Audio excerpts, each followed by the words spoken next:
ఉమ్మడి ఆదిలాబాద్ జిల్లాలో పెద్ద పులుల దాడుల నుంచి ప్రజల ప్రాణాలను కాపాడటంలో అటవీ శాఖ విఫలమైందని రాష్ట్ర ఆదివాసీ గిరిజన సంఘం ఆరోపించింది.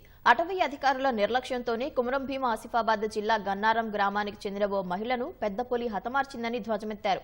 అటవీ పర్యావరణ సంరక్షణ కోసం వస్తున్న నిధులను ప్రభుత్వం ఏం చేస్తుందని ప్రశ్నించారు. వ్యవసాయ పనులకు వెళ్ళాలంటే మహిళలు ఇతర వాళ్ళందరూ కూడా భయపడుతున్నారు. ఇట్లాంటి పరిస్థితుల్లో పులి నుంచి రక్షణ కల్పించాల్సిన అటవీ శాఖాదులు నిద్రపోతున్నారనే దాని గురించి తెలంగాణ ఆదివాసీ గిరిజన సంఘం విమర్శిస్తుంది.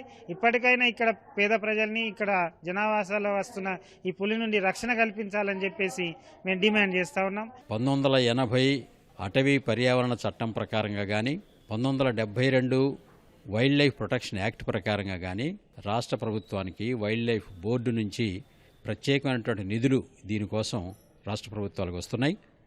కానీ తెలంగాణ రాష్ట్ర ప్రభుత్వం ఈ నిధుల్ని ఖర్చు పెట్టడం లేదు. ఈ చనిపోయినటువంటి ముర్రే లక్ష్మి కుటుంబానికి 20 లక్షల వరకు కంపెన్సేషన్ ఇవ్వాలి, డబుల్ బెడ్రూమ్ ఫ్లాట్ కేటాయించాలి, 5 ఎకరాల భూమి ఇవ్వాలని చెప్పేసి మేము డిమాండ్ చేస్తున్నాం.